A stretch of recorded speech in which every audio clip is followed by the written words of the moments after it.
asalaamaaleykum wa rahmatulahi taala wa barakaatu suñu mbokku internet yi suñu mbokku téléspectateurs yu TMS TV ñu ngi ameeti mbégte di leen ziar di ñëw ak yéen ci seen émission Petit Matin ci télé bi nga xam ni moo feeñal lépp lu nëbbu làmboog njëriñ xanaa dañuy ziar le PDG le khalife général l'empereur le bourreau des dëmm le khalife des khalifes le roi médecine traditionnelle the king of the all of the king di Alaaji Thierno Moule Sow di ko ziar. di ko jox wàccuwaayam di ziar soxna madame Sow di la reine di ko ziar di ko jox wàccuwaayam di ziar prince Moulé di ko ñaanal gudd fan ak wér-gu-yaram di ko ñaanal mu dem ba sut ay waajuram di ziar suñu yaay soxna Ajaratu Mariama Kamara di ziar suñu goro soxna Umu di ziar bépp fans bu nekk ci àdduna buy bàyyi xel la TMS TV rawatina ñi nga xam ne ñi ngi bàyyi xel Alaaji Thierno Moule Sow ci liggéey bu am solo bi nga xam ne mi ngi koy def à travers le monde ñi ngi amati mbégte di ñëw ak yéen ci seen émission Petit Matin thème bi nag tey dafa nekk thème bu am solo ñu koy wax ci tubaab les agressions physiques et verbales dans le secteur du transport maanaam xeex yi nga xam ne mi ngi am ci transport bi ak waxante yu ñaaw kàddu yu ñaaw yi nga xam ne ñi ngi koy jokkalante ci milieu transport bi ma di ci am mbégte toujours di ci ànd ak sama naataango di soxna Anta Wade Anta maa ngi lay ziar di amati mbégte di ànd ak yow ci plateau TMS TV. Moustapha maa ngi delloo ziar di nuyu mbokku internet yu TMS TV di jiital nuyoo bi nag kilifa kër gi di Alaaji Thierno Moule Sow di am kontaante ak mbégte nar a débat ci li nga xamante ni à chaque fois ñun ñoo ngi koy dund te mu nekk lu metti jërëjëf Moustapha. jërëjëf soxna Anta kon dégg nga thème bi ma annoncé sànq mu nekk thème boo xam ni dafa lëmbee jamono ñuy gis ci biir bus Tata yi ci kaaru Njaga Njaay ci moyen de transport urbain yi nga xam ni moo am ci Sénégal gis nañ ay rëj-rëjloo ak ay jàppante lu mel ni xeex ba gaañu di ci am lu mel ni aussi jokkalante ay kàddu yu ñaaw mu mel ni société bi amatul repère Anta rawatina boo duggee ci bus yi nga gis xale bu tuuti toog ki nga xam ni mot na ko maam wala papa taxaw da ngay gis ñoo xam ni sax paa yoo xam ni dañuy tawat feebar xale bu ndaw toog du ko may ba ñuy egg loolu mu mel ni société bi perte na repère am mais société bi léegi valeur yi mu amoon bu njëkk amatul Anta. société bi perte na valeur am valeur yi mu amoon ba tey amatu ko repère am aussi amatu ko mais xol yi dafa xat.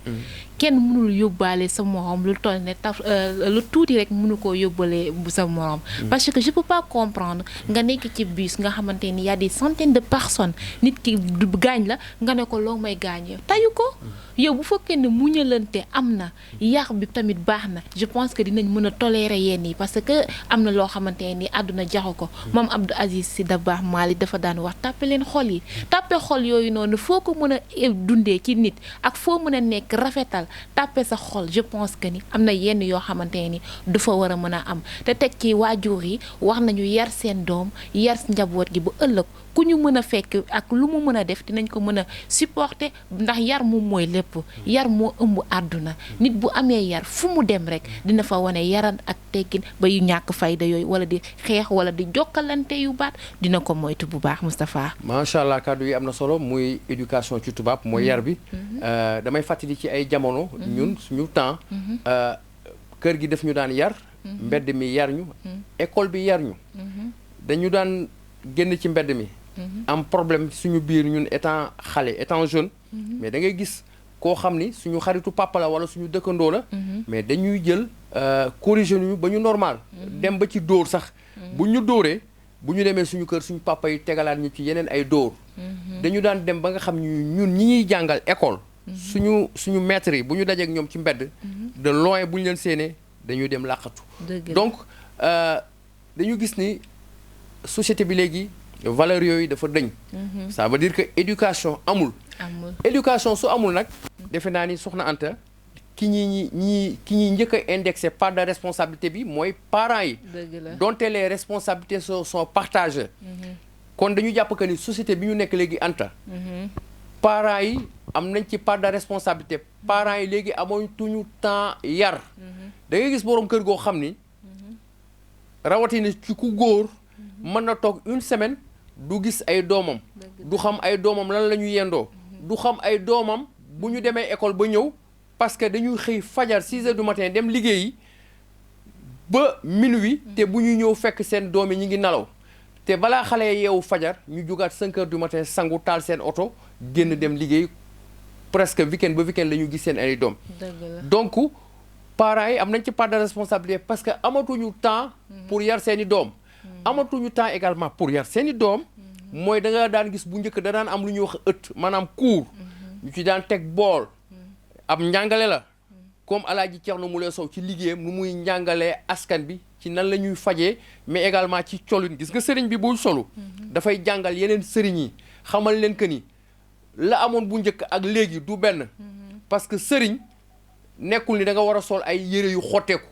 sëriñ da nga war a sañse sëriñ da nga war a liggéey am xaalis di jàppale askan bi yow xam nga ni léegi ci ngay dégg ñu ne la sëriñ jël na 100 millions def ko ci social rawatina ci weeru koor musoo koo dégg fenn ci Sénégal sëriñ bu jël 100 millions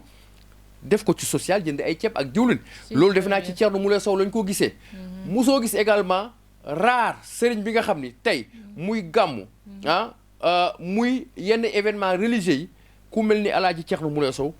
di ci dugal loxoom moo tax saa su ne këru diine yi dañ koy ñaanal boo demee tey Touba sëñ Mountakha da koy ñaanal saa su ne boo demee tey ci Laayeen yi dañ koy ñaanal lu ne rawatina fi ñu nekk Cambérène boo demee tey ci Ñaseen yi la même chose parce que événement bu fa am non seulement da ciy dugal loxoom mais day mobiliser une équipe de télévision carburant oto ñu dem ba Kaolack Tiwaawoon la même chose donc njàngale yooyu soxna Anta amatul ci société bi su ma leen bi ñu nekkee xale bool bi da daan taaju borom kër gi toog waajur bu jigéen gi toog xale yi toog ñu lay njàngal nan ngay lekkee ci kaw bool dañ lay jàngal solidarité entre nit ak nit dañu lay njàngal également que ci même ci éducation bi am na noo war a lekkee ci boolu ndab day tax ëllëg foo mën a dem ci kaw suuf di nga fa mën a nekk waaye malheureusement tey njàngale yooyu soxna Anta amatul njàngale yooyu soxna Anta amatul mooy dañ la daan jàngal ay valeur lu jëm ci wàllum sutura parce que adduna lépp sutura la tey boo xoolee bi ñu gën a nekk soxna Anta xale suñu yaay yii bu ñu daan dem marché dañu daan yor leket loolu lépp ay njàngale la leket bi sama papa bu xëyee jox sama yaay dépense 1000 francs papaay keneen xëy jox keneen dépense su 500 mais bu ñu demee marché ba ndugg bu ñuy ñëw yenu seeni ay leket kenn du xam ndax kii dépense 500 lañ ko jox wala kii 1000 francs mais xooloo société bi léegi ni mu demee ci ay sachet ci ay mbuus la ñu dugg ku nekk xam kan moo mën sa morom maanaam société bi daal soxna Anta defante la ku mën sa morom rek duma wala ku ëppale sa morom won ko ko loolu daal soxna Anta defe naa ni mooy thème bi ñu indi tey mu nekk thème bu am solo mais mu nekk thème bu doy waar boo xam ne tey tax na société bi xotteeku ay pàcc yu baree bari Anta société bi li tax moo gën a am loolu mooy ñi nga xamante ni ñoom ñooy yar ñoom melul nañu war a mel Moustapha kii yar su melul na mu war a mel tooñ na parce que dañu ne jigéen bi nga xamante ne nii jigéen su foo xoolee rek di nga ne jigéen moom mooy yar ndax jigéen bi nga xamante ne nii bu jëkkëram jaxasoo yaa ngi dégg moom moo ko war a dëfal bu jëkkëram jaxasoo mu dëfal ko jël xale yi teg leen ci yoonu siraatal mustaqim ànd ak jëkkëram parce que góor waxam bëri na torop mais dafa teeyul jigéen bi teey war a mën a yar njabootam war a ëllëg fu njabootam taxaw ñu ne kee moom mooy yaayam ëllëg bus bu mu dugg ak car rapide bu mu dëgg sa yaay am na lum la jàngal ci àdduna ba fu nekk nga koy wane waaye nag nga takk ki nga xamante ne nii waraloo ko takk du dëgg nga xale yu jigéen yi nga xamante ne amatuñu sax jot xale yu jigéen yi nga xamante ne nii fajar la ñuy xëy bu ñu xëyee daal di pare su seen doom daal ñoom jur lañ ci am bàyyi koog mbedd mi boo yarul sa doom mbedd mi yar ko parce que di nga tasante ko nga xamante ne nii amul benn éducation bu jël xale te nag Moustapha xale buy ànd dafay ànd ak koo xamante ne nii ku baax la ndax xale bi nga xamante ne nii xamul dara yow ñi waajur bi teg xamaloo ko dara taluloo ko yow foog nga ni yow sa doom añ ak reer ak ndékki rek nga war a def te nag waajur bu nekk sàmm la te ëllëg yow mar xiyaam dinañ la laaj naka nga doon sàmmee sa njaboot ki nga xamante ne nii nag la dañ ko war a laaj naka la doon war a sàmmee njabootam wala na def kémt laay kattanam ba ëllëg fu mu taxaw duñ ne dañ naan doomu diw ja ndax ku fi baax nag sa yaay la dañ naan doom ja ndey ja kon nag comme ku fi baax ñu ne doom ja ndey ja je pense que ni yaay waaye léeg-léeg sa ndey dana liggéey lu baax yow nga ñëw bàyyi yoon bu baax bi jël yoon bu bon bi xam nga nag parce que Anta loolu dafa metti dëgg la. xam nga tey yaay yi dañu sonn yaay yi dañu liggéey ba bëgg a dee liggéeyal seen borom kër ba bëgg a dee liggéey lu rafet ay 50 ans sëy ci kër gi sëy lu rafet ñu xëy rek doom ñëw indi leneen lu bon indi soppeeku mais Anta xam nga lu ñuy wax toujours mooy ndey ji de moo ko liggéey wallaay fekk ndey ji liggéey loolu fekk ndey ji daw na ba bëgg a dee liggéey na lu baax waaye doom ji moo ñëw bon parce que Anta bul fàtte nag que àdduna ñaari yoon moo am yoon bu baax ak yoon bu bon loolu laa la sànq ne la mun nga yar sa doom pour dëggal li nga wax mel li mu mel laa di tasanteeg mbedd mi ñu yàq ko waaye nag mujj gu rafet rek moo jara ñaan Moustapha bis boo yaree sa doom ba mbedd mi yàq ko te yow xam nga ni sëy nga sa kër góorgóorlu nga sa kër ala kulli aalin dina am mujj gu rafet te mujj gu rafet rek moo jara ñaan ku nekk am nga passé kenn amul vie bu parfaite mais même boo dëngee te sa yaay sonnoon na ala kulli aalin di nga am mujj gu baax moo tax Anta xam nga ni àndandoo dafa am solo torop àndandoo lu mat a bàyyi xel la parce que booy fréquenté kii naan sàngara wala ngay fréquenté kii tox yàmba wala ngay fréquenté kii agressé mais Anta bu fekkee ni loolu yow meloo woon noonu di nga dem ba ñoom dinañ la contaminé ci loolu Anta bëri na fi tey xale yu bëree bëri tey dévié wu nañ xale yu bëree bëri tey jël nañ seen yoonu bopp sànku nañ parce que dañu jël ànd ak ñoo xam ne ñu bon lañ yal nañu yàlla musal di ànd ak ci koo xam ne day def lu bon rawatina ki nga xam ni day agressé di faat bakkan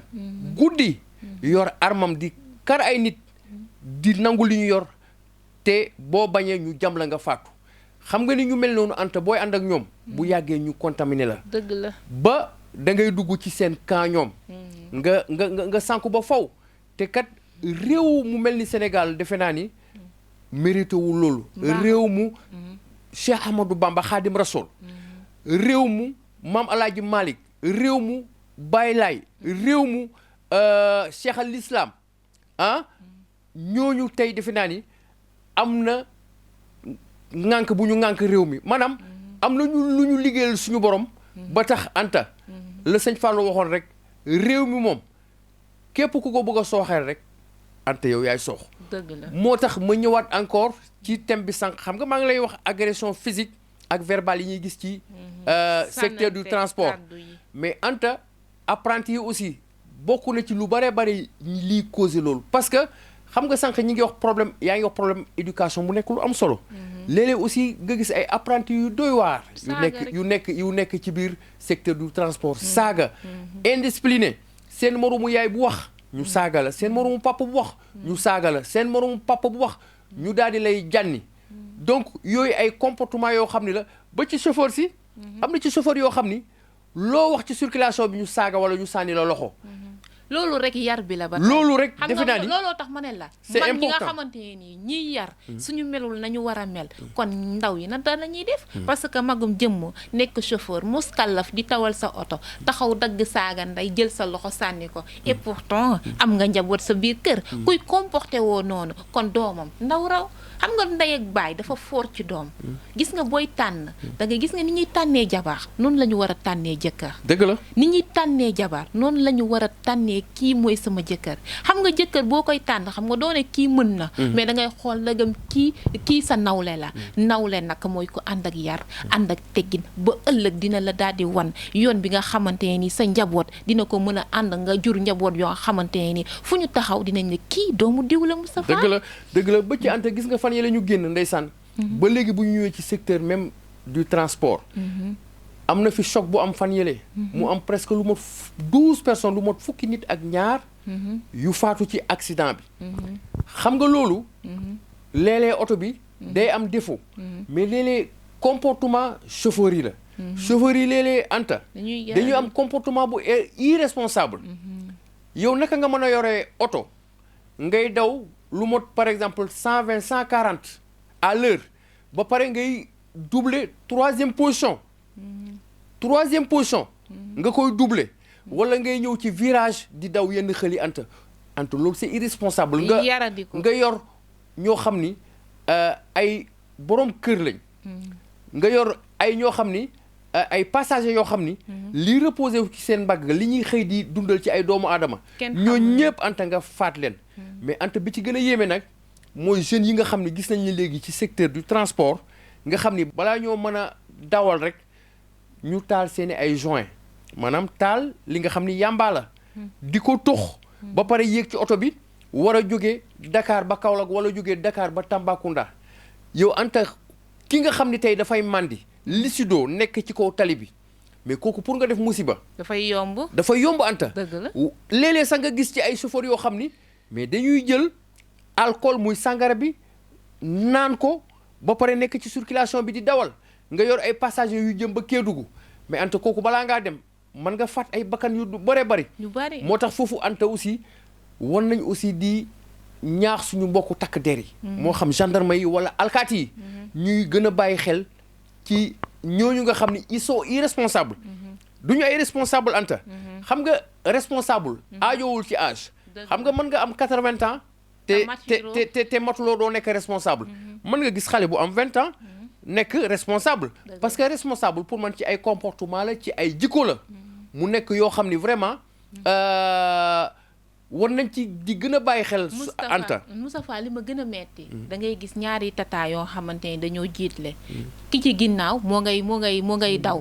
ki ci ginnaaw mu ngi daw bu dawee Moustapha xam nga lu muy def pour ki ci kanam du ko njëkkale ay client mu ngi mel ne koo xamante ni ay mala la yàpp koo xamante ne yabul ay doomu aadama di njëkkante ci biir fii nga fekk ñoo nga xamante ne ba daaneel bus bi ba daaneel tata bi am na ñoo xamante ne dañuy bàyyi moom tata bu fees la ñuy xaar pour ñu mën a sàcc foofu am na góor ñoo xamante ni moom dafa mel ne sax dañuy bëgg nañ di sàkkuwaale xale jigéen yi nga xool jikko yu suufe yooyu nga xamante ni nit ñaa ngi ko amee lan jikko yoo xamante ni dafa laaj defaraat ay magum jëmm muskalaf war a toog war a yar war a yedd defuloo ko ngay xaar tata bu fees pour nga mën a sàcc wala ngay mën a sàkku jigéen ki nga xamante ni moom moo ngay dawal moom moo ngay njëkkante alalu àdduna jaral ko ba mu nar a faat ñi nga xamante ne ñoo nekk ci biir client bi ne ko waaye yow doo dawal ndànk mu dagg ko saaga ndey ne ko soo mënul toog fii nga génn rek coow la ñëw nag xol yi kenn muñalatul kenn ñi ngi réew nañu ñeneen ñi mënuñu muñ wax ji bëri na kaddu yu ñaaw na te yar ak teggin Moustapha loo ko mën a jëndee jar na ko nit bu amul yar amul kersa addunaam yàqu na kon nag dama foog ne parents yi ak ñi nga xamante ni seen xel kawe na di war nañu yedd ñi nga xamante ni seen jikko yi dafa suufee ñi nga xamante ni saa yu ñu xëyee ñoo ngay def li nga xamante ni rafetul tegginewul di ko teg ci société te loolu du yoon Moustapha war nañ ko fi jël seppi ko ba mu set na xam ne suñu Sénégal gii jàmm rek a fi xaj leneen xaju fi Moustapha et puis Anta li ci gën a doy waar dafa am ñoo xam ni tey bu ñu duggee ci le secteur du transport moo xam Njaga Njaay wala bus tataay bu ñu duggee rek ba ñuy egg ñoom ñooy amee bus bi ratatatatatatatat di wax dama lay ciy jox benn exemple am na ci soxna soo xam ni dafa mës a dugg ci biir lu nekk mu yekk ko gendarme yi lu nekk mu yekk ko alkaati yi di wax ay wax yu ñaaw ci gendarme yi ak alkaati yi te li muy wax lépp dara wóoru ko ci Anta mais gis nga dañu dem ba ci benn arrêt rek gendarme bi nekkoon ci biir oto bi génne kartam ne chauffeur bi droitel génne monote yi daal di monote soxna si yóbbu ko noonu lañ ko yóbboo ñun ñu continuer dem moo tax Anta xam nga boo duggee ci secteur transport bi war nga def très attention parce que am na ñoo xam ne ay juge lañ ay procureur lañ ba ci ay commissaire de police yoo xam ne dañuy civilu bàyyi seen 4x4 fële dugg ci biir pour xam nan la société bi di dundee loolu nag bu fekkee ni da nga nekk koo xam ni yow lu la neex ngay wax di nga wax ba laal sa loxo bii ne bii du sama loxo ñu bëree bëri Anta tey ñi ngi am problème ci circulation bi ndax loolu moo tax il faut mettre un frein sur la langue dit du lu ko neex rek wax ratatati loolu baaxul nit la muy wax bala moo wax moo dafa war a remuer 7 fois langam xam nga tamit dugg ci benn bis di tararari di ratatati ñi nga dendal ñëpp jéppi la de 1 de 2 li ngay wax maîtriser wu ko te xam naa ni ki doon def loolu est-ce que xale la boo ko doon xool non magum jëmm kooku kon njabootam bu ñu duggee di saaganteeg xasta est-ce que yow war nga yedd xale bi xam nga des fois boo nee kii amul yar c'est-à-dire parents mi ñoom ñoo ko yarul wala kii dafa xamadi mooy que li muy def xamu ci dara waaye kii dafa réew maanaam li muy def xam na ko tay na ko waaye réewande moo tax ñu koy def moo tax xale yooyu des fois boo leen di indexé doo leen wax dañoo xamadi wala dañoo réew mais da nga naan leen dañoo yaradiku ndax ka leen war a yar nag mu yaruwul bay joxe yar wax dëgg yàlla éducation tamit dañ koy donn dañ koy nàmp dañ koy jàngale aussi éducation dañ koy nàmp dañ koy donn ba boo xoolee tey bu ñu jëlee ci secteur par exemple sëriñ si da ngay gis koo xam ne tey yàlla may ko mais yeneen sëriñ yi duñu nangu ba ci société bi maanaam dañuy taxaw ne lii mënul nekk te pourtant am na ci sëriñ yoo xam ni tey mais yàlla may na leen loo xam ni tey ku mel ni tey sëriñ Alaaji Thierno Moule Sow tey li ko yàlla may ci wàllu médecine traditionnelle ci kaw suuf jàpp naa ne yàlla mayu ko kenn ci wàllu médecine traditionnelle mais xoolal nit ñi fu ne la ñuy jóge ci àdduna ba Serbie ba Allemagne ba Amérique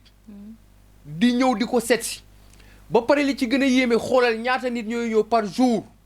di ko indil addiye naan ko sëriñ bi man de ba ma nekkee Europe nekkoon naa ci ay jafe-jafe liggéeyatuma waaye ba ma jëflanteeg yow ca laa commencé di liggéey ca laa commencé di am salaire ca la ma tubaab bi di jox lii ak laa moo tax ma ñëw di la indil addiye kon kooku xam nga ni li ñuy wax weddi gis bokku ci maanaam kooku teg na bëtam ci li sëriñ bi di def rawatina nag bëgg lu leer muy filmer mbir mi adduna yëpp di ko gis kon nga gis ni nit ñi ci diingat ak wax lu leen wóorul waaye defe naa ni tey boo xoolee par exemple ku mel ni Serigne Thierno Moule Sow ña ko doon Serigne ya ko diingat yëpp waxuma sax dem nañ ci saako yi waaye tey génn nañ stade bi de ñoom ñëpp tey lem nañ seen génn déggatu leen fenn Moustapha dëgg mooy mujj te bul fàtte ne yonent bi sax sallallahu alayhi wa sallam ba mu ñëwee ñëpp nanguwuñu dëgg la gis nga ku fi yàlla yónni